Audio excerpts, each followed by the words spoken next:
When America was attacked on the morning of 9/11, Another one just hit the building. Wow. Oh my God. Oh God. hundreds of hours of military and air traffic control conversations were captured on tape. I can't get a hold of the United 175 at all. Recovered from government archives. Now, for the first time, they're pieced together in full. Our number one is got stabbed. What? Oh. What was that? They reveal the chaos. Betty, talk to me. Betty? Do you think you lost her? I think we might have lost her. Total confusion. We have some planes. Nobody move. Just get me somebody who has the authority to get military in the air now. And the chilling reality of just how unprepared America was for its ultimate day of reckoning. I don't know where I'm scrambling these guys to. I need a direction, destination. Our communications were not designed for this type of a war. We have no idea where he's going? No idea, sir. Our interactions were not designed for this type of war. It's the 737. Hey, what? Like the World Trade Center. Who are you talking to? For the fighters. They're going direct to Washington. The vast infrastructure that had been built to protect the country had completely failed. They're going direct to Washington.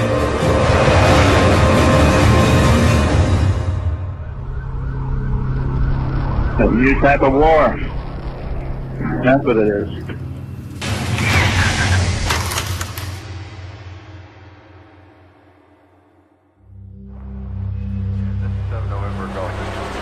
Boston Center, good morning. Air Canada 312 with you, 23-4 for 310. Air Canada at 312. September 11th, 2001 was a beautiful weather day. It was beautiful. There was not a cloud in the sky. It was really, really blue. Good morning, ground FedEx 3601 Heavy, pushback on cargo in November. 175, good morning. Morning. For Ben Sliney, September the 11th was his first day as the new Chief of Air Traffic Control at the FAA. It was brilliantly clear. I arrived around 6 and quite frankly thought that I would have quite an easy day of it for the first day on shift. Delta 1043, monitor ground point 9, I'll call you in sequence. Have a good ride. Have a good day. Just outside Syracuse in upstate New York is NEADS, the Northeast Air Defense Sector. Their responsibility is to defend the eastern seaboard of America from enemy attack. On September the 11th, Colonel Bob Marr was overseeing a routine military exercise, Operation Vigilant Guardian, which simulated an attack by Russian bombers on North America. Our primary mission was to defend the United States from external threats. This first day would be mostly to make sure that we followed procedures and requirements as established and build up to what I would suspect later on in the week could be a full-blown World War III or some variation thereof. You just never knew really what was going to happen in those exercises. For the military, it's a regular day, and the mood on the operations floor is relaxed. Okay, a couch, a love seat, an ottoman, and what else? Oh. I was like, okay, we paid $200 for it. It's blue, it's big, and poofy. 23-year-old Stasha Roundtree was an ID technician. Her job was to identify the locations of potential enemy aircraft. She'd finished her training just 6 weeks before 9/11. Was it on sale? Yeah. What color is it? Holy smokes. No matter how trivial, almost every word these people say, in both military and air traffic control centers, is recorded. It didn't matter if it was midnight, or 2 in the morning. As soon as you picked up a phone or were plugged in with somebody else, you were automatically recorded. Every transmission, every voice communication between the controllers and the pilots are all recorded. At 8:09 a.m., Boston Air Traffic Control makes routine contact with the captain of American Airlines Flight 11. American 11, Boston. Boston Center, good morning. American 11 with you, passing through 190-230. American 11, Boston. Center, Roger, climb maintain level 280. The supervisor in charge at Boston was Dan Bueno. Nothing was was strange or out of the ordinary. But just 5 minutes later, at 8:14, Boston loses contact with the plane's captain. American 11 Boston. American 11, the American on the frequency. How do you hear me? This is Boston. I turned American 20 left and I was going to climb him. He will not respond to me now. Looks like he's turning right. Yeah, I turned him 20 right. He won't answer you. Here's Nardo. Roger. Right. Thanks. All of a sudden, the aircraft goes, no radio. American 11, if you hear Boston Center, ident please or acknowledge. American 11, if you hear Boston Center, recontact Boston Center on 127.82. That's American 11, 127.82.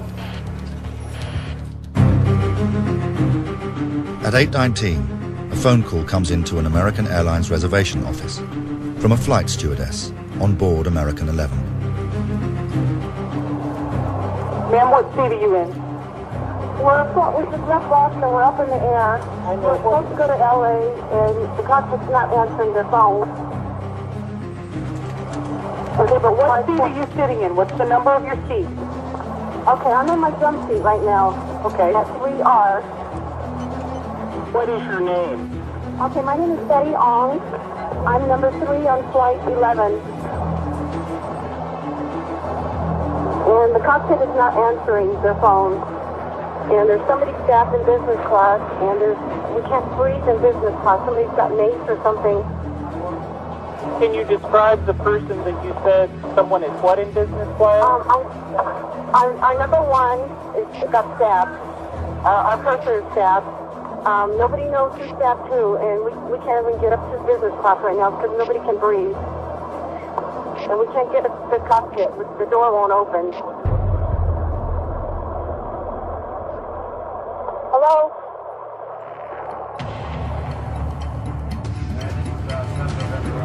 In Boston, air traffic control are still unable to make contact with the aeroplane. American 11, the American on the frequency. How do you hear me? American 11, if you hear Boston Center, ident please or acknowledge. Then, at 8:24, a voice directly from the plane's cockpit. We have some planes. Just stay quiet and we'll be okay. We're returning to the airport. And who's trying to call me here? American 11, are you trying to call? Nobody move. Everything will be okay. If you try to make any move, you'll injure yourself and the airplane. Just stay quiet. Like a punch in the gut. It was just a very unnerving, sense of, helplessness. Bravo Charlie 4. In Boston, Flight Service Manager Michael Woodward received a phone call from onboard American 11. It was from one of his staff, Flight Attendant Amy Sweeney. She said, thank God it's you. Listen to me and listen to me very carefully. Michael's phone line is not recorded, so he relays the conversation to a colleague sitting next to him, who passes on the details to American Airlines headquarters. Okay, we've got the flight attendants on the line here. Amy Sweeney? Yes, he's the number 9. I'm going to read his notes for you. It looks like he's Middle Eastern. He speaks no English. He was in 10B, 10 Baker, 9D and G. Speaks no English. The plane's in a rapid descent. Okay, the flight attendants are concerned they don't know what's going on in the cockpit. Are you in contact with them? Okay, it looks like there is severe bleeding that he's keeping her on the line. There's severe bleeding. There's a slashed throat. Michael, is that slashed throat a flight attendant? No.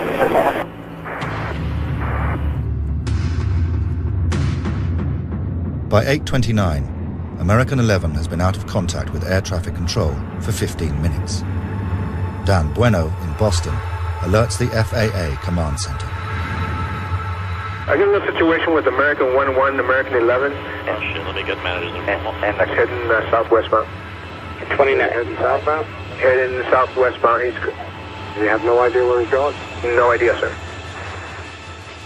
I start to think, what do I do here now? 4 minutes later, at 8:33, Bueno breaks standard hijack protocol and contacts his nearest Air Force base, Otis, in Massachusetts. Dan Bueno calling from Washington. I have a situation with American 11, a possible hijack. American 11? Yes, sir. Departed Boston, went to LAX. Right now he's south of Albany. I'd like to scramble some fighters to go tail him. But the order to scramble jets at Otis must come from NIADS in upstate New York, where they are just about to begin their military exercise, Operation Vigilant Guardian. Hi, Boston Center, Team U. We have a problem here. We have a hijacked aircraft headed towards New York, and we need you guys to, we need someone to scramble some F-16s or something up there. Is this real world or exercise? No, this is not an exercise, not a test. He didn't preface real world or exercise, and that's where my quote comes in, is this real world or exercise? He said, no, this is real world. It's like, okay. Okay, hey, hold on 1 second, okay? Yes. Hey,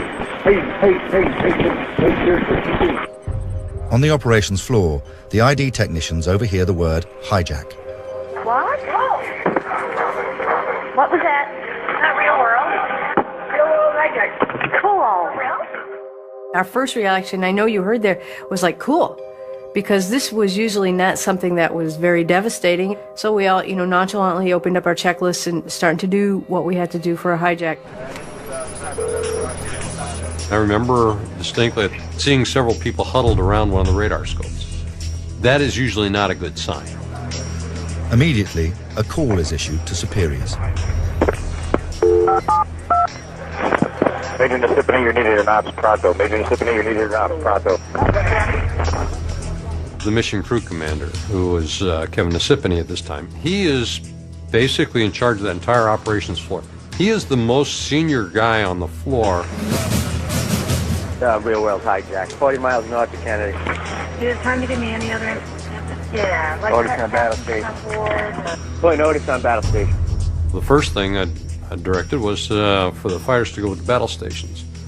And that really just takes the pilots that are on alert and puts them in the cockpit. But there are over 3,000 commercial aircraft in the skies, and NIADS have no location reference for the hijacked plane. We need a location for our fighters to be able to go up there and single out that aircraft. But the hijackers are one step ahead of both the military and civilian authorities. They've turned off the plane's transponder.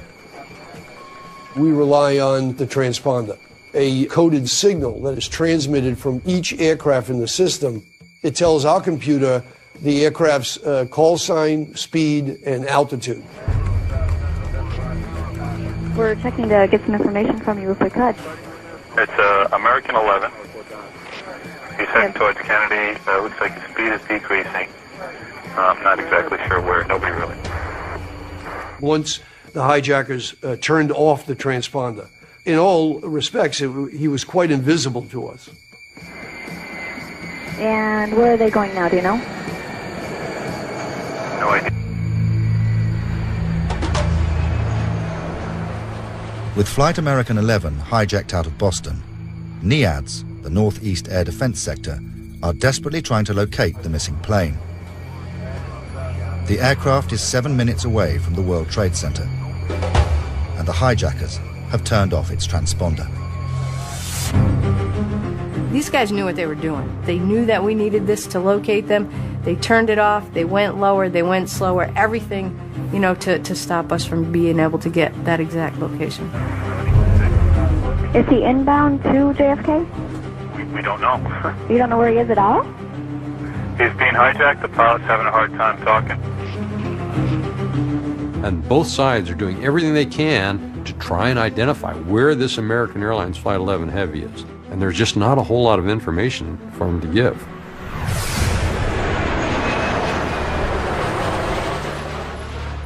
Using only basic radar estimates, Dan Bueno knows American 11 is approaching New York. He calls to inform them. Hey, Tracon, hi, Boston Center. Good morning, American 11. 767, possible hijack. Okay, American 11, 75, and Destin. Where's he landing? Right now, we don't have any idea, but he was losing speed very rapidly, and we believe he's on a descent. That's why he's slowing down. We were just monitoring him and trying to keep airplanes out of his way. That's what you do with a hijack at that time.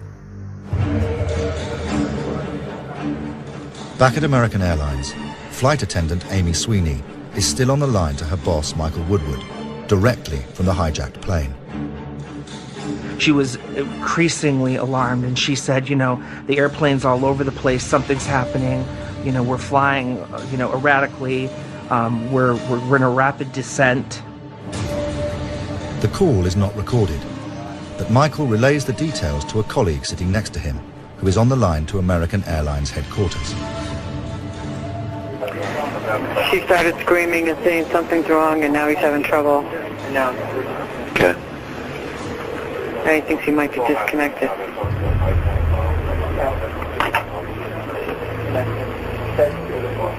Okay, we just lost connection. Lost the connection. Yeah. Something's wrong with the airplane? I just sat there for a second and thought, okay, well, hopefully she's going to call back. At exactly the same time, the reservations desk are trying to keep the line open with the only other contact on the hijacked plane, Amy's colleague, Betty Ong.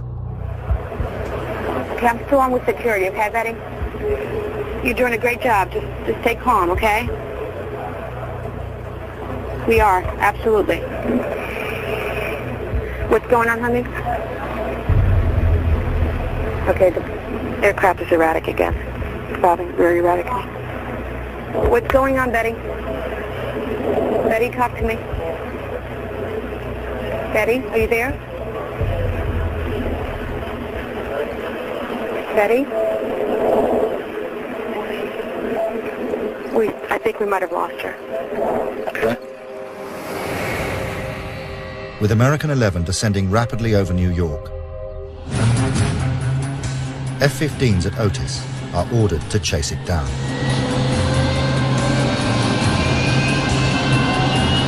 There's hundreds with an active air defense scramble 4. Panda 4546. Scramble immediately. MCC, I don't know where I'm scrambling these guys to. I need a direction, destination. But just as the fighter jets are preparing to take off,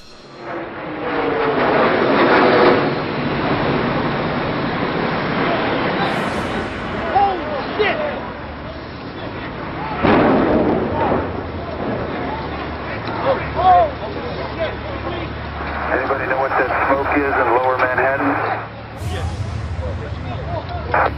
I'm sorry, say again? A lot of smoke in Lower Manhattan.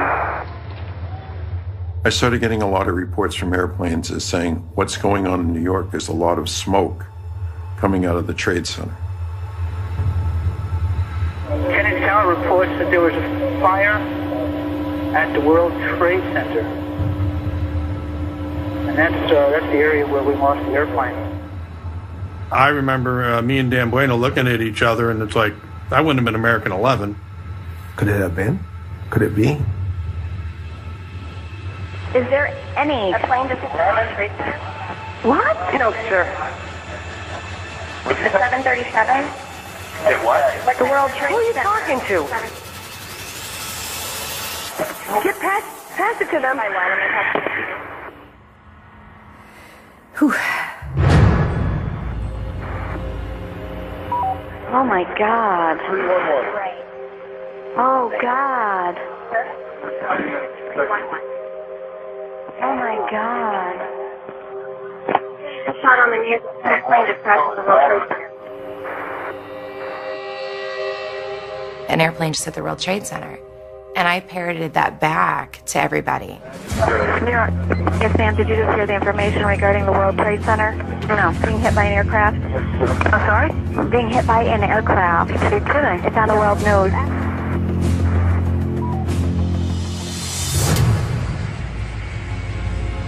Almost immediately, at that point, the controller just next to me says, I've got another situation right here. United 175, New York. United 175, do you read New York? United 175, do you read New York? I actually turned to the supervisor and I said, I think I have another hijacking going on over here. We have some problems over here right now. I can't get a hold of the United 175 at all right now. And I don't know where he went to.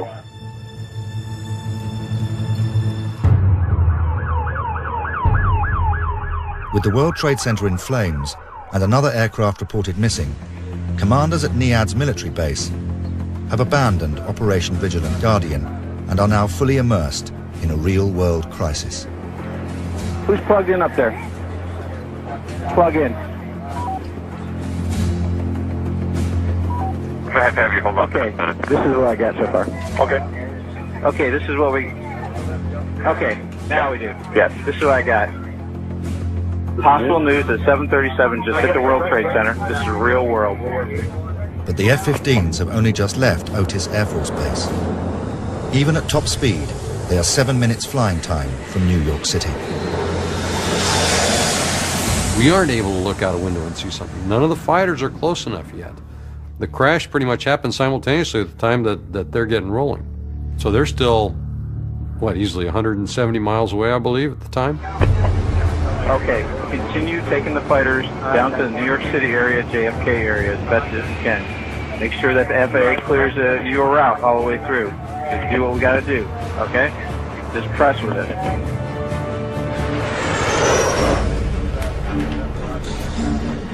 At 9:02, another call comes into the military from New York Air Traffic Control.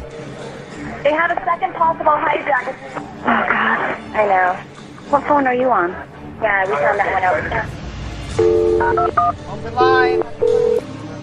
United 175 is the other aircraft. Oh, my God.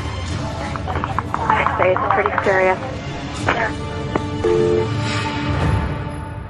In New York, Controller Dave Bottiglia is trying to keep a handle on the missing plane, which is fast approaching the city. He calls the tower on the runway at Newark Airport. United 175, do you read New York? 10? Hello? Do you see that United 175 anywhere? That United 175 that just took off out of a thing. We might have a hijack over here, two of them. 10 Center 583. I knew something bad was going on. They're not responding to any transmissions. United 175, New York. And all of a sudden he started to make a radical descent. Hey, can you look out your window right now? Can you see a guy at about 4,000 feet, about 5 east of the airport right now? Looks like he's... Oh, yeah, I see him. You see a guy, look, is he descending for the building also? He's descending really quick too, yeah. Well, that's 2,500 feet now. He just dropped 800 feet in like one sweep. That's another situation.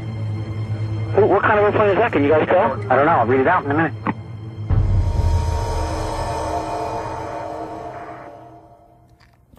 As he got down to around 2,000, he says, "Oh my God, he's in the ground on the next hit." And then somebody yelled out, "Oh my God, that's the Trade Center right there."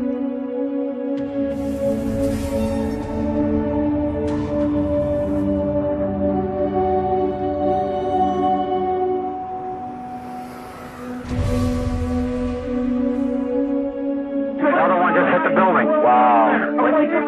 Wow, another one hit it hard. Another one just hit the World Trade. The whole building just came apart. Holy smokes. A very loud, busy air traffic control area became absolutely dead silent.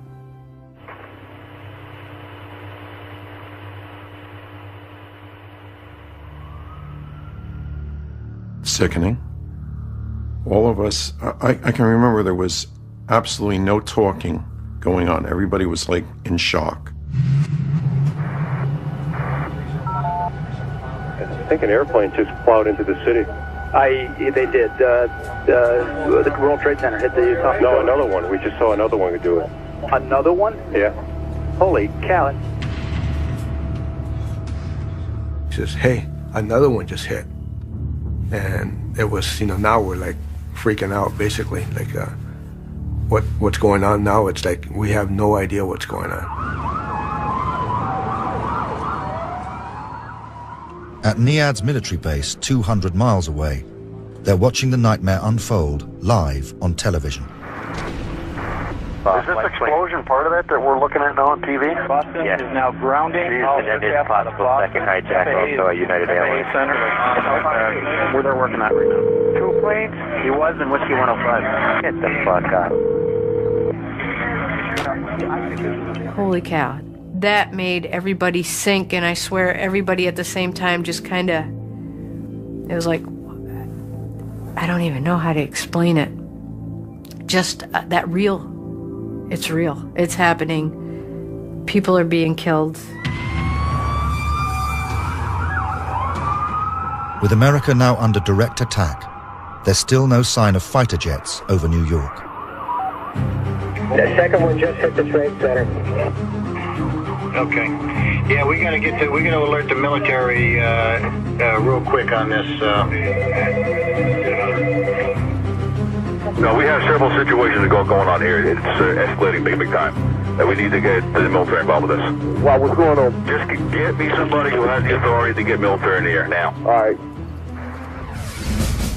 But by 9:07, 4 minutes after the second plane hit, the F-15s are still over 100 miles outside Manhattan.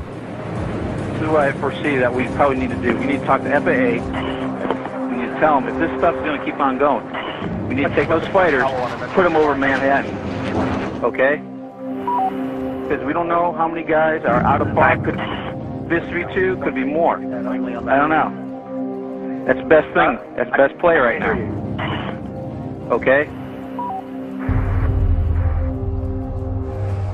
And the bad news just keeps coming. American 77, Indy. American 77, American Indy radio check. How do you read? There wasn't even a minute or two delay when the other controller said, "We got a problem here." This is Henderson, American 77. I don't know what happened to him. I'm trying to read Heading you south for serving 937. Looks like he took a turn to the south, and now I don't know what altitude he's at or what he's doing. Over Indianapolis, another plane has gone off the radar.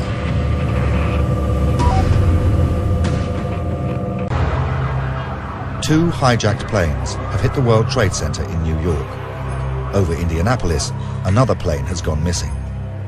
Realizing that America is under attack, the FAA order no more takeoffs across the entire country. I directed that no other flights be allowed to depart in the United States, a national ground stop order, at least gaining partial control in that there would be no more aircraft joining the national airspace system. There are over 4,000 planes in the sky, and amongst all the confusion, at 9:21, NIADS, the Northeast Air Defense Sector, receive a report of yet another hijacked plane. Military Boston Center just had a report that American 11 is still in the air and it's on its way heading towards Washington. Okay, American 11 is still in the air on its way towards Washington? There was only another aircraft that hit the tower. That's the latest report we have. The information is relayed across the floor.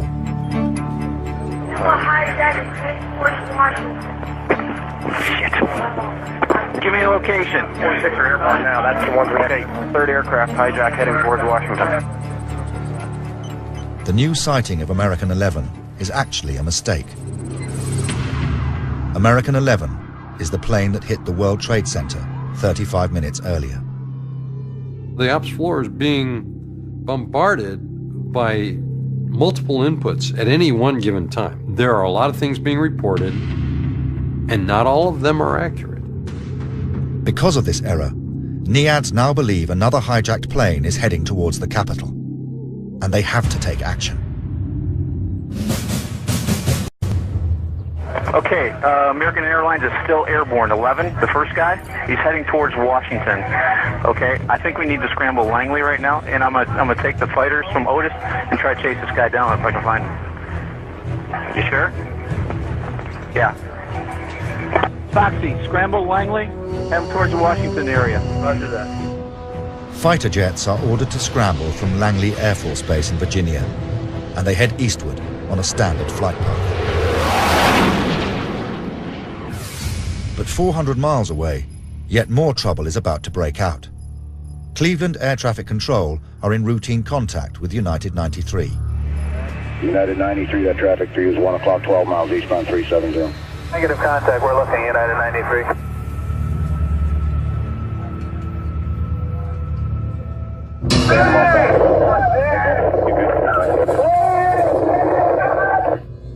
Somebody call Cleveland? Roger.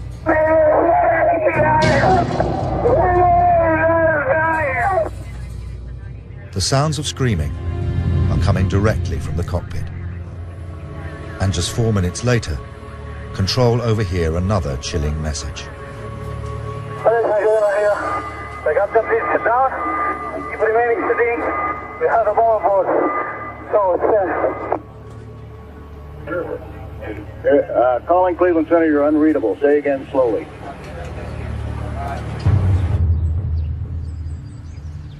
Back at NEADS, the operations floor receive yet another hijack report. Okay, let me tell you this. We were looking, we're also lost American 77. American 77. American where was he proposed to head, sir? Excuse me? Where was he proposed to head, sir? Okay, he was going to LA also. He was also going to LA. They lost contact with him, they lost everything, and they don't have any idea where he is or what happened. Now there's an American 77 that they believe to be coming. So we think we have two headed that direction. Just 1 minute later, at 9:35, more news comes in about one of the two missing planes believed to be over Washington, the Phantom American 11. Latest report, aircraft VFR 6 miles southeast of the White House. 6 miles southeast of the White House? Yep, east. You don't know who he is? Nothing. We're in Boston, so I have no clue. 6 miles is just seconds in flying time. The White House is now in imminent danger. You know, we, honest to God, thought we were literally being attacked from all angles. With the capital under attack, the military call in the Langley fighters. Okay, I got an aircraft 6 miles east of the White House. You just fighters there. Turn and burn, crank it up, mine. 6 miles.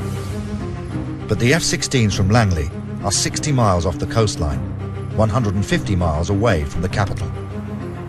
Colonel Nasipany, in charge at NEADS, realizes they've flown the wrong way. Why'd they go out there? God damn it. Nasipany got really pissed. He gave a direction to fly jets directly north, but they were sent out towards the east. And you heard him say, well, what the hell did they send him out there for? Why'd they go out there? God damn it. Okay. Our mission was really to protect the United States from a threat over water. So you had standardized scramble procedures that take you out over water. Colonel Nasipany orders the F-16s back to the capital. Okay, push it back. Is that airliner? No. And run them to the White House. 8-1, you want to relay? What are we doing? Going direct east. For reference whiskey, they're going direct Washington. 5, they're going direct Washington. It was, you know, light them up, let's get them down there where they need to be. Hey, if you need to get those back up. Okay. We're fucking super to get there. You need to be. I don't care how many windows you break. Major recipient was, I don't care how many windows you break. Go supersonic. You know, 2 jets have already hit. You know, the 2 towers. You know, rules are out the window right now. You know, we're getting there. Even at full speed, the F-16s are at least 5 minutes away. While they are still in the air,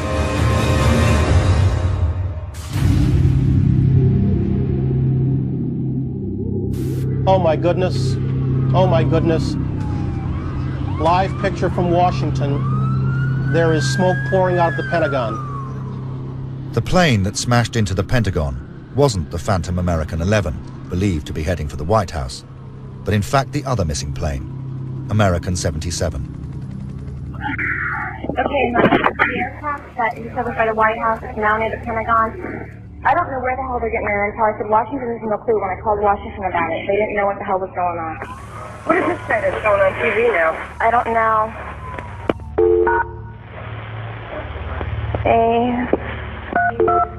What the fuck is this about? And I'm like, they hit the Pentagon. They hit the freaking Pentagon. And I looked at Sergeant Dooley. And she's no kidding doing this and looking at me, and these tears are coming down. And I said, hey, we don't have time for that. Turn around, do your job. Go ahead. Pentagon just got hit. CNN. God damn it, I can't even protect them like an NCA. We've gone from this peacetime, pure peacetime environment almost into full wartime within an hour. It was pretty dramatic. What's next? World Trade Centers, Pentagon, the White House was just mentioned. You know, what could they possibly do now? With the headquarters of the American military now hit, Ben Sliney at the FAA decides to clear the skies of America of all civilian aircraft. I wanted to gain control over the situation. In my mind, there were missiles flying around, and I wanted to take as many out of the sky as possible. What was left, we'd have to deal with, either militarily or in some other fashion. But while NEADS are attempting to defend the capital and the FAA are trying to clear the skies, one flight over Cleveland is causing concern for local air traffic controllers.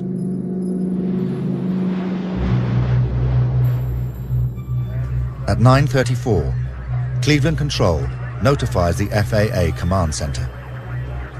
United 93 may have a bomb on board. Okay, United 93, who's speaking? Cleveland Center. Okay, and can you give me any additional information as to why you believe there may be a bomb?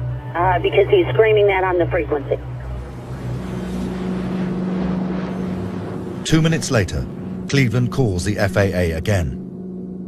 United 93 has now turned around and is flying back towards Washington. They ask for immediate military support. Our question here is, our aircraft that we have has climbed, turned, and is not talking to us. So do we want to scramble? We got a couple local military here. Okay, that's a decision that has to be made at a different level. All right, is someone talking about it at least? What's the call sign again? It's United 93. He's right over Cleveland. But the FAA did not pass on this vital information about United 93 to the military. As things turned out, the FAA headquarters never notified the military about United 93. The military learned about it almost by accident. I don't think it's a valid question to ask whether they talked with us enough. It's that our communications were not designed for this type of a war. Our interactions were not designed for this type of war.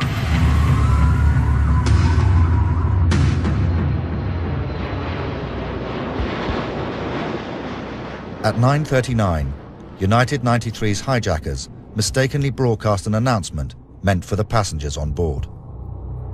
Hi, the captain. I would like to order to remain seated. We have one aboard, and we are going to back to the airport, and we have our demand, so please remain quiet. Passengers on board United 93 start making calls to loved ones. Mark Bingham phones his mother, but gets cut off. She calls back and leaves him a message. Tuesday, 9:47 a.m. Mark, this is your mom. The news is that it's been hijacked by terrorists. They are planning to probably use the plane as a target to hit some site on the ground. If you possibly can, try to overpower these guys. Try to call me back if you can. I love you, sweetie. Good luck. Bye-bye. At 9:59, live on global television, the first World Trade Center collapses.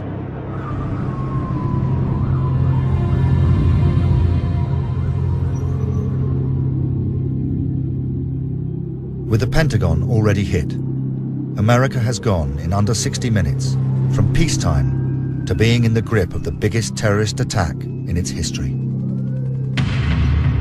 It would seem that the United States on this day is under attack from terrorists. Up in the skies, a fourth hijacked plane, United 93, is still heading for Washington, and the military have received no information about it.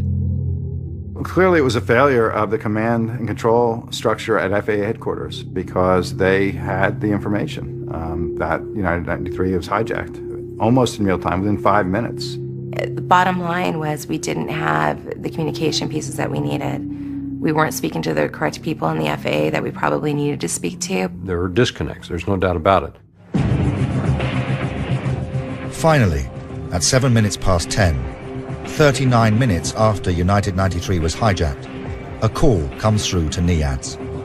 We got a United 93 out here. Are you aware of that? That has a bomb on board. A bomb on board. And this is confirmed. Do you have a mode 3, sir? No, we lost this transponder. But even if United 93 could be located, fighter jets have no clear guidance what to do should they intercept it.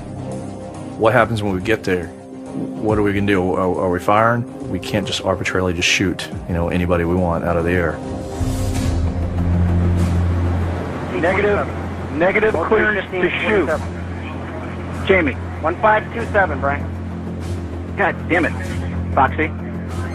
I'm not really worried about code words at this point. Fuck the code words, that's perishable information.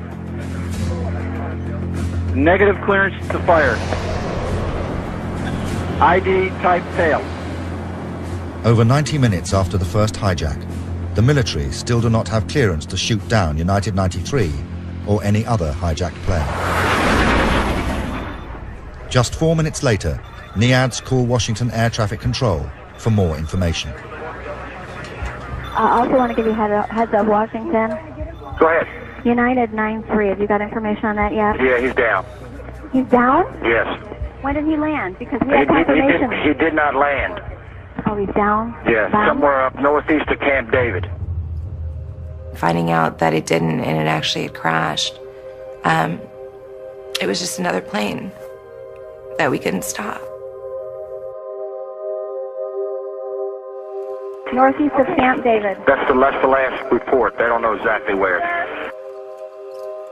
This was devastating, this crash of United 93. Not that none of the other ones were any less devastating or more. It's just that it's another one on top of the already 3 that we know.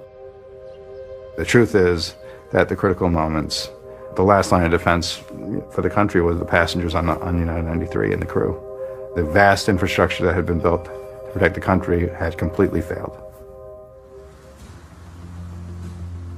At 10:32, 29 minutes after United 93 had gone down, a vital message finally comes through to NEADS. You need to read this. Region Commander has declared that we can shoot down tracks that do not respond to our Okay. I'll pass out the weapons. Okay. He basically said we will take lives in the air to preserve lives on the ground. Okay. Okay. You read that from the Vice President, right? Vice President has cleared. Vice President has cleared us to intercept tracks. You know what they do? Shoot them down if they do not respond first on RCC.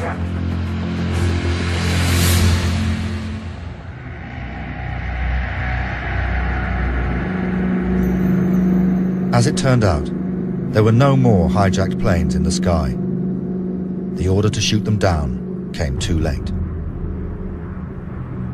In many ways, NEAD spent that whole morning chasing phantoms. One was really a phantom, but the other planes were hard to find, and when they did find them, it was too late. And when they got reports, the event had already happened.